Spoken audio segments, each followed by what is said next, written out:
All right, welcome back to the Inclusion Solution Live podcast. I'm Gabby Gonzalez here in the studio with the Winters Group's founder and CEO, Mary Frances Winters, my lovely co-host. Mary Frances, how are you checking in today? Checking in great. Checking in really, really well. Really excited about this conversation. And it's a really good day. Love spring. And so spring has sprung and it's a good day. Thank goodness. And we have in the studio with us Leigh Morrison.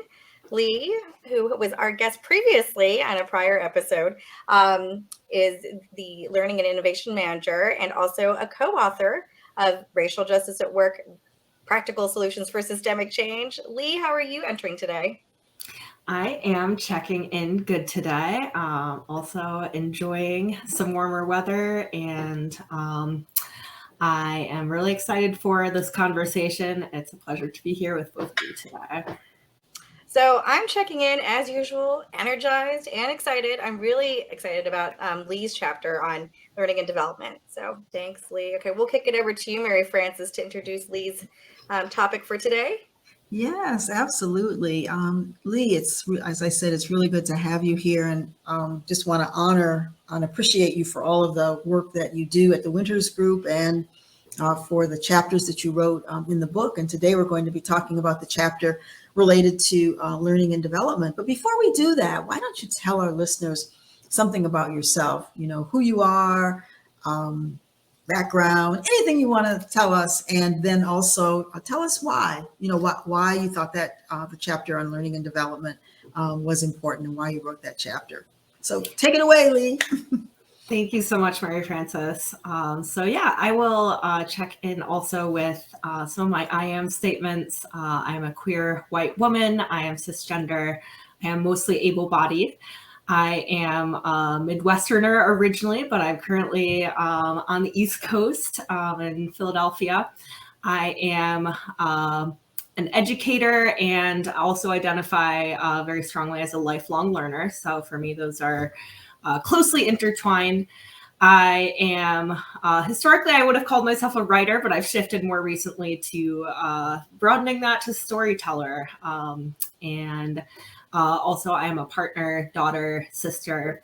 So those are a few of the identities that I am bringing with me to this space. And why I specifically focused on this topic for one of my chapters in Racial Justice at Work. So I, in graduate school, focused my studies on diversity, equity, inclusion, and justice-related learning in professional spaces.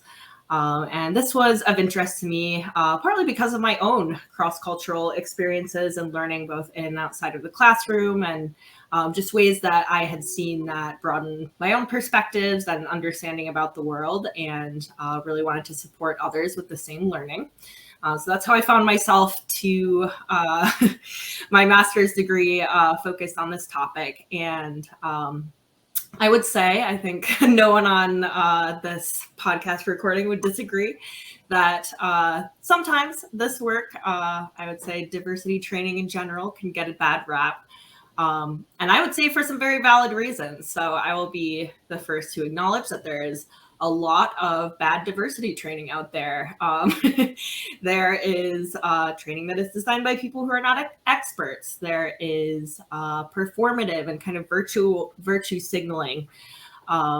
We see a lot of one-offs of, we just want to have this training to kind of check this box, but it's not really reaching more broadly throughout the organization. And so I would be one of the first to acknowledge that I think our industry has sort of a history of this. And I think we at the Winters Group are trying to push back on that and challenge our clients to think about learning and development around these topics as part of a broader organizational effort toward culture change.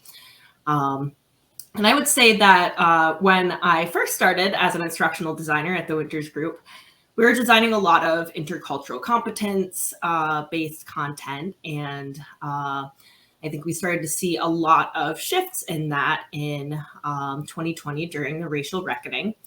So this really shifted, and we started seeing a lot of organizations really wanting to explicitly build training around racial justice and related topics. And I think that's where we started to see a lot of these nuances coming up that I write about in the chapter.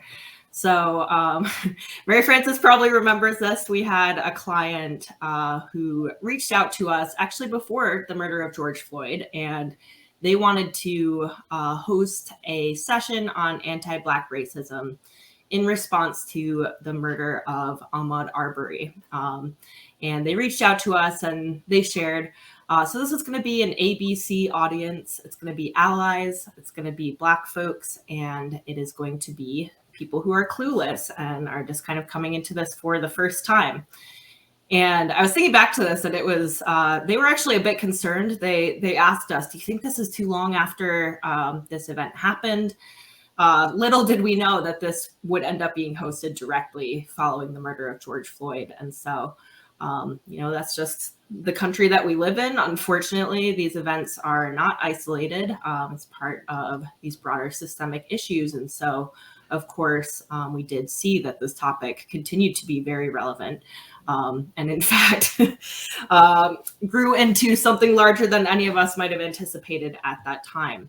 And so what they shared with us is that we really want to create a space where our Black employees can share about their experiences to just help build understanding across the organization. And so, Mary Frances and I went back, we worked on some discussion around how are we going to frame this? How do we invite voices in without expectation? And what we ended up doing, I believe, was a survey where we invited folks to share anonymously some of their experiences, anything that they wanted to share with their colleagues. So again, it was invitation, not expectation. But I think this was kind of, this sticks in my memory as one of the shift points where we started seeing some of these nuances coming up. And when they brought this challenge to us of we're going to have these three audiences, it was really challenging to design because those are very different needs for those three audiences. And I think we've only seen it become more complicated since then as it relates to, if we're putting the pain of marginalized groups on display for another group's learning, that quickly starts to feel like a values clash with the intention of our work. And I think that actually has the potential to undermine trust and psychological safety by continuing to center the needs of white people. So that's a little bit of the history behind how this chapter came about. Wow, thank you for sharing. Well, I mean, just in listening into your background here, this also brings up, when you hear the term racial justice, what does that mean to you, and what trends are you seeing in light of having to meet so many different learners, where they are? Yeah, absolutely. So we, in our book, define justice as correcting past harm. And so obviously it has a lot of ties to history, what is played out historically. I would say to me, racial justice is also distinctly future focused. So tuning into how are organizations and institutions reckoning with this harm to prevent it from continuing, because we know much of it is continuing to play out today. How are we looking to disrupt that in the future? What possibilities are out there? What's working? What may need to be adjusted or iterated? And I would expect that in the next 10 years, we'll see more and more organizations making real changes to disrupt this harm in ways that may not have been considered previously. And in my professional opinion, organizations have a lot to gain from getting involved in this sooner rather than later. And so I think one place where we do really see this showing up is in learning and development spaces, and thinking about, historically, we may have contracted the same learning for everyone in our organization. We want to develop this mutual foundation that everyone understands the same concepts, and that certainly makes a lot of sense. I would also argue that this is one topic where there may need to be some more nuance in how we are approaching that so that we are not actually continuing or perpetuating this harm that we're seeking to disrupt. Oh, wow. Yeah. Do you really think that in the years ahead, that organizations will recognize the need to look at this work more developmentally You're an educator, as you mentioned, and you know that when you educate, right, you have to meet people where they are, thinking, about, K through 12, how children learn, right? How and even how adults learn, right?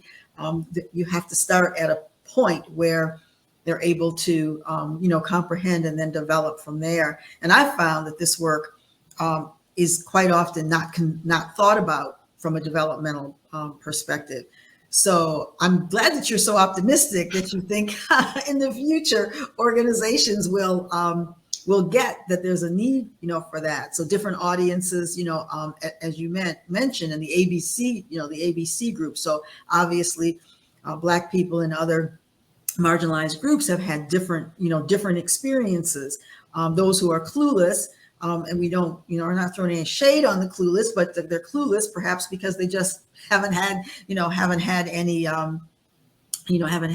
experience or training. So can you speak to a more developmental approach and how we convince those who are buying the services of learning and development around DEIJ that this is the way to go, not a one and done? How do we do that? And why are you so optimistic that that's going to happen? Yeah, absolutely. So I would say I don't expect that that's the approach that every organization will take, especially not initially. But I do see, when I think about some cultural shifts that I see that are encouraging, I think there is some increased expectation of accountability from various types of stakeholders. So whether it's employees within the organization, whether it may be clients or people consuming whatever the organization is putting out. Also, we are seeing more expectation from investors to think about what are the social implications of policies and what we are putting out into the world. So I think there's a need, an expectation coming from a variety of different stakeholders. I think for me, a lot of the accountability does come back to us as practitioners in this work and really sticking to what we know works well. So I know as an educator that, if someone is exposed to something in kind of a half-hour online training, self-paced, and that's all they see, they're just asked to complete this as part of their onboarding or their development, and it's not connected to anything else, that's not likely to transfer into behavior change for that person. And so increasingly, when I'm having conversations with our clients and helping them to understand that this takes time, it needs to be involved as other parts of your organization are thinking about strategy and thinking about onboarding, leadership development. It's all related. And I think helping our clients to understand that by even talking about, and Mary Frances, you say all the time, if we do what we've always done, we'll get what we've always gotten. I've been bringing that into conversations with clients where we can roll out another learning for all staff, but if this is not connected to strategy and other things, we're unlikely to see the change that we're hoping for. And then also, I think just helping people to understand that this is a very complex topic. There are dissertations written on this. People spend their whole careers studying the history of race, racism, racialized trauma, and to really do justice to these topics and help people understand the implications, the history, what is within their spheres of influence, how this connects to the work that they're doing day to day. That all takes reflection. It takes time. It takes marination opportunities. So sometimes people need to sit with something for a while, come back, bring questions back. And, we're not going to be able to accomplish all of that in a one-off 2-hour session. So how are we really thinking about this as capacity building and as something that can set people up for getting the information, doing the reflection, thinking about how this can show up in their day-to-day work and in their behaviors, what they have to gain also, because unfortunately, or for better or worse, I'll say, we do know that for adult learners, they always want to know what's in it for me. So making those connections more explicit, this can enhance your working relationships. This can enhance your organizational goals and what you're trying to accomplish, especially when this is something that is intertwined in everyone's day-to-day experiences, in their roles, that they feel like they have accountability for making this happen as well. And it's not just something that lives over there or under HR, or this person or this employee resource group is responsible for this. So that's not my responsibility. We really want to help individuals, organizations, clients think about how this can be integrated throughout our organization and what they have to gain. Leigh, I love this. I just wanted to quickly ask if you could speak to some of the specific behavior changes or culture change that you often address through learning and development, just for our audience. Yeah, absolutely. So I would say that a lot of it is, for me, a lot of it comes back to humility. And I think that in our culture, there's not always a lot of understanding of that. It's not necessarily a skill that many of us are challenged to develop.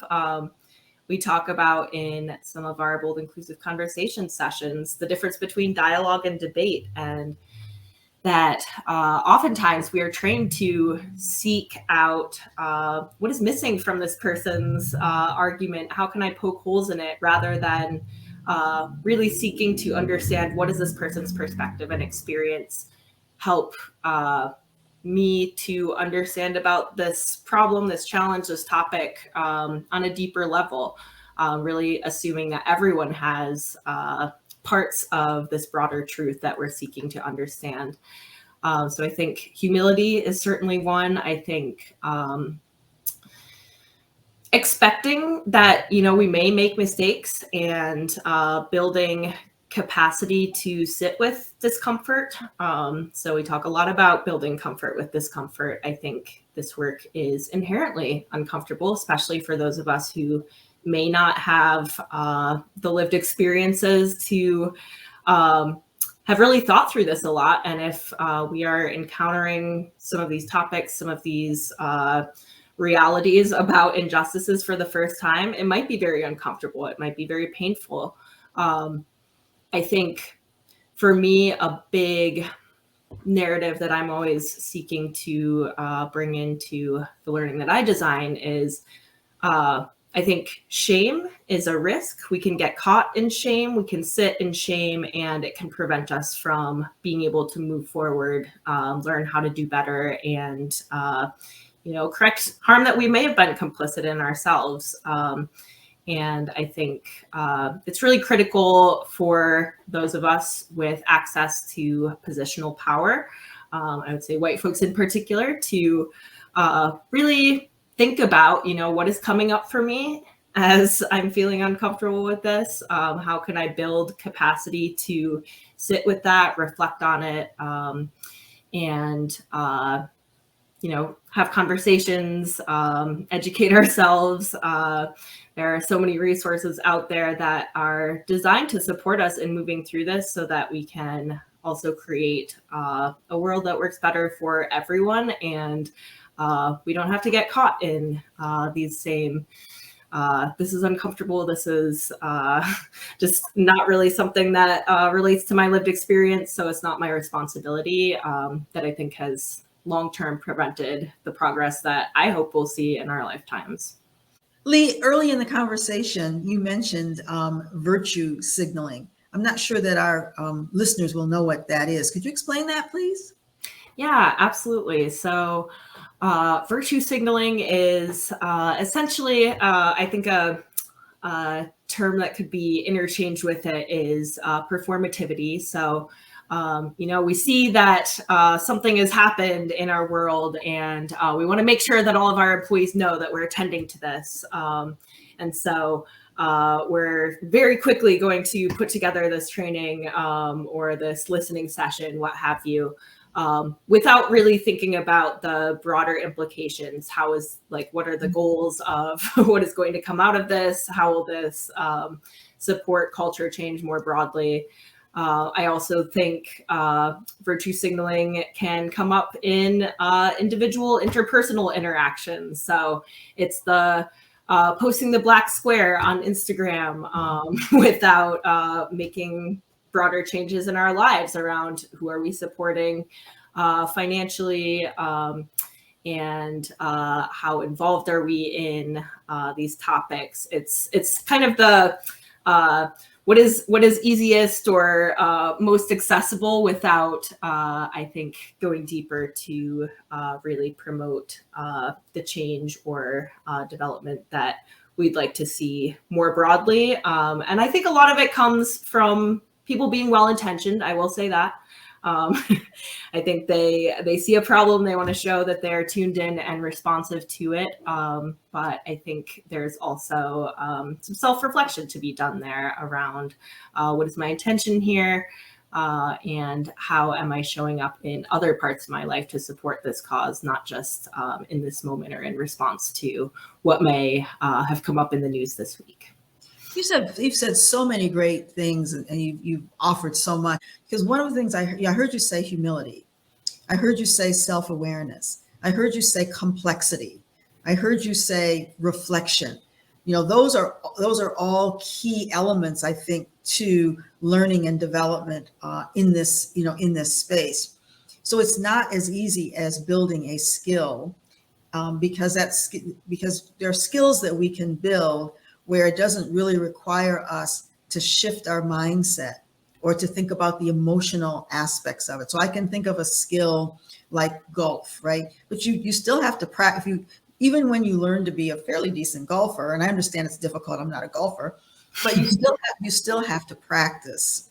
If you learn how to play the piano is an example that I often use, and I say developmentally, you have to start the person where they are. You're not going to start with Mozart's Fifth Concerto or whatever it might be if they've never played the piano before. But even when someone becomes good at playing the piano, they're not going to stop learning new pieces, and they're not going to stop practicing. So you called yourself a lifelong learner, and I think that that's another thing that our listeners need to take in as they listen to this, that this is a lifelong. I've been doing this work now for almost 40 years. And I'm still, learning as well. And when we hear people say relative to the training, okay, we've done that. We've had our 2-hour session. We've had our 4-hour session. We're good. We're done.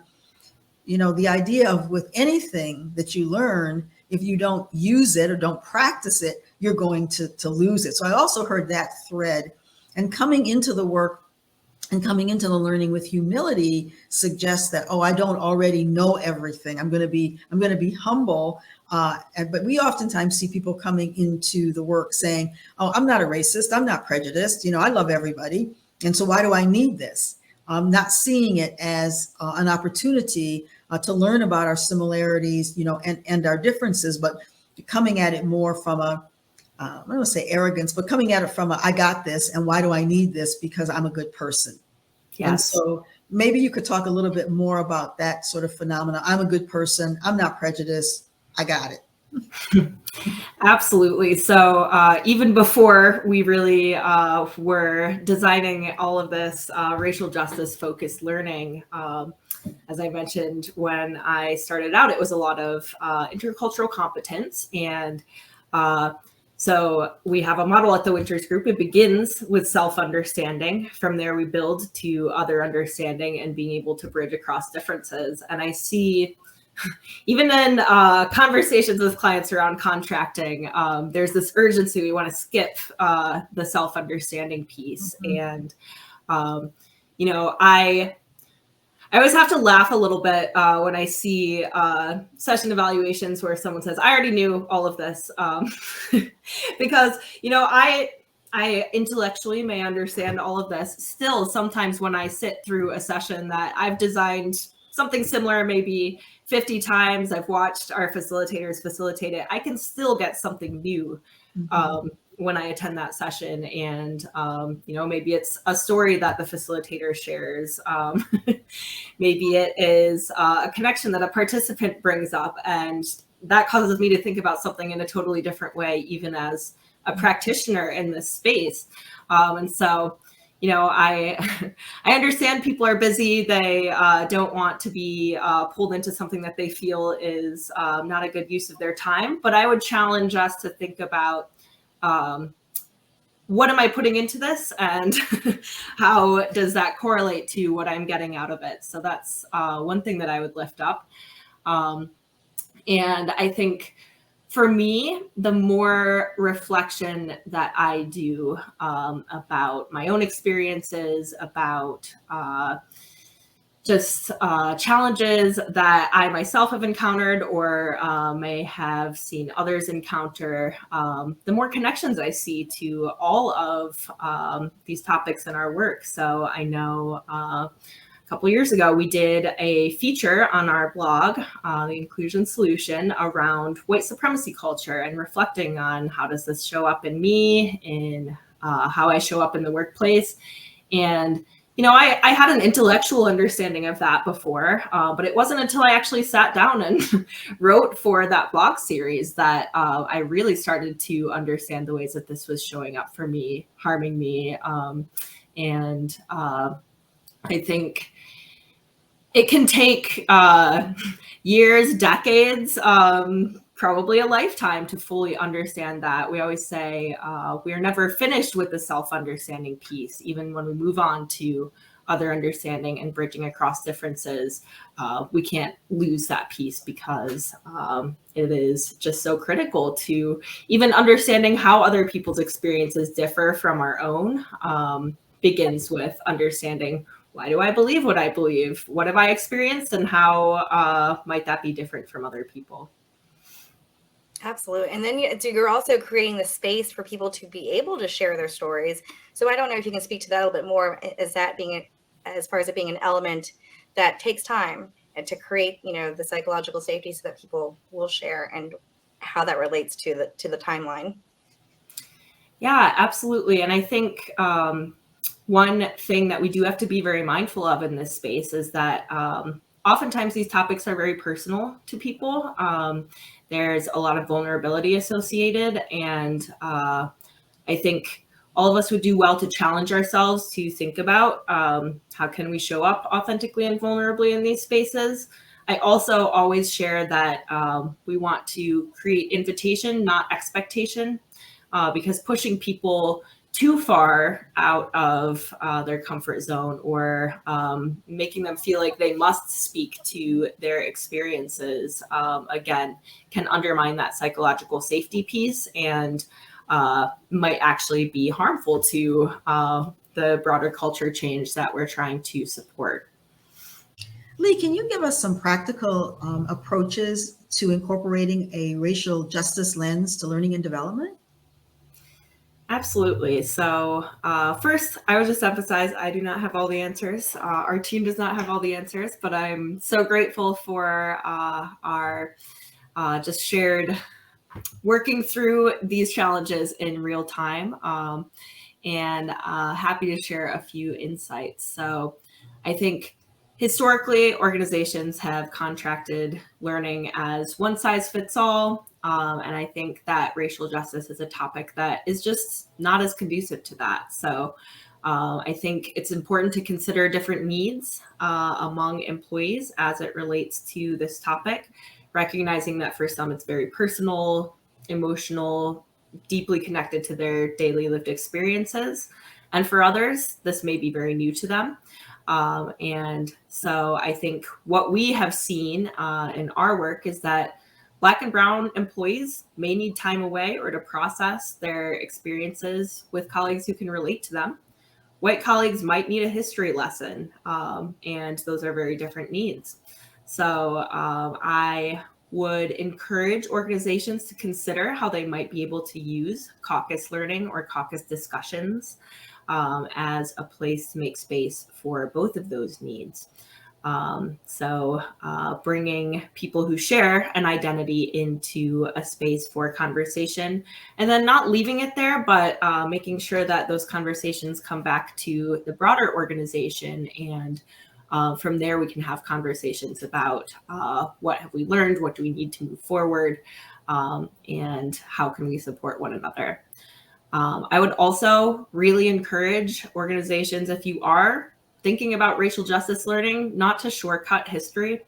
I see a lot of clients saying, oh, can we just throw in a timeline of the history of racism in 10 minutes? And I would say that that also, I think, can end up being very deficit and pain focused rather than focusing on the assets and humanizing of historically marginalized groups. So I would say that's very important. And you know, it may not always be possible to contract different learning for different groups, but I would encourage organizations, facilitators, practitioners to at least allow the option for those who may have very personal experiences with these topics to opt out of something that might be triggering to them, knowing that, you know, we're not going to serve anyone by forcing everyone to sit here and be re-traumatized by something that they are living day to day in their experiences. And so there are so many resources available where people have already chosen to put in labor. I think it's really important to offer resources beyond just your employees who have this experience themselves. There are a lot of resources available where people have already opted into that emotional labor in sharing about their own experiences. And so I think that's very important. And then I would also just say, be very intentional to ask Black and Brown employees what they need and not assume that you know. So as I mentioned, we saw a lot of organizations rushing to, we need to have a listening session. We need to have all of these DEI initiatives. This is so important. And what we started to see was that that additional work, that burden would end up falling on people who are already most marginalized in the organization, in the broader world, people who are ERG leaders and occupy marginalized identities. So really be intentional to compensate for that additional labor, but also even before you get to that point, think about what is the objective of this? Have we checked in with our employees to see that this is what would serve them best during this time? Because maybe it's not more work or more DEI sessions that they need. Maybe they need time away. Maybe they need rest. And so just not assuming that we know what our employees need and making sure to check in with them.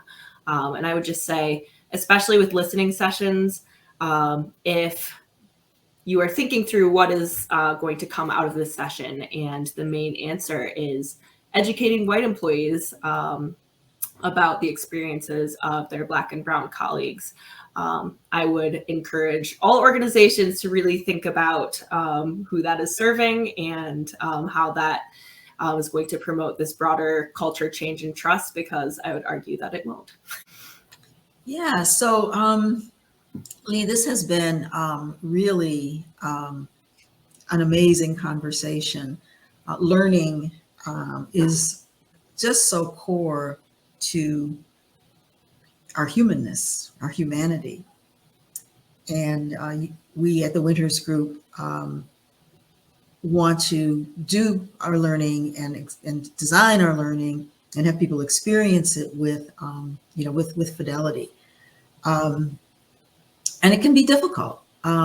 We all know here that sometimes our clients, I'm just going to be honest, sometimes our clients can be challenging, asking us to modify our content so that it is more palatable to those who perhaps they don't think are ready.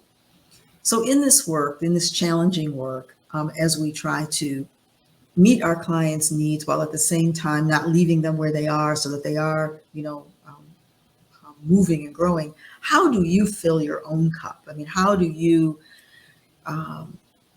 address the challenges and the emotional labor that goes into this work? What do you do for you? So that is such a good question. I think for me, I've been reflecting on how I think, especially since the pandemic, I do think this is an area of opportunity for me. I think I really value human connection. I really value spending quality time with people. And in the world that we've lived in for the last few years, that has really been challenging. It has not always been safe or felt safe. And so that continues to be something that I am reflecting on and trying to find a good balance with. But I will say carving out quality time where, I'm just fully logged off from work. I've turned off all my news notifications and I'm spending time with people that I love. I will say movement has been very important for me. So shout out to Gabby. Yesterday we had a meeting and she shared, I'm going to be walking and talking. Would you care to join me? And I really appreciated that because I wouldn't have thought of that otherwise. And so we took a walk and had our meeting in that way. And I think, finding time to move my body has been very important to me. And then finding ways to lean into care and learning in the ways that feel available and safe to me with my own risk tolerance in this uncertain world. So you can see I have some plants behind me. I have really become interested in learning about plants. I have a lot of plants in my home, and that is a continuous learning journey for me, probably will be throughout my life. I used to have a lot more challenges, and my challenges have changed with my plants over time. But I think it really does help me to just feel grounded sometimes. And, like I'm caring for a living being. I am making my space into a space that feels comfortable to me. I am learning as I go, and I'm rejecting perfectionism as it relates to white supremacy culture. So I think I used to really feel so guilty when I would mistreat a plant and my plant wouldn't survive, and I would just say, that felt so bad. I don't even want to get another plant. And I've moved beyond that. And you know what? It feels really good. Oh, I love that analogy. It's like you're surrounded by growth. So thank you for sharing. So just wanted to thank Leigh, want to thank our listeners, want to thank my co-host, Mary Frances.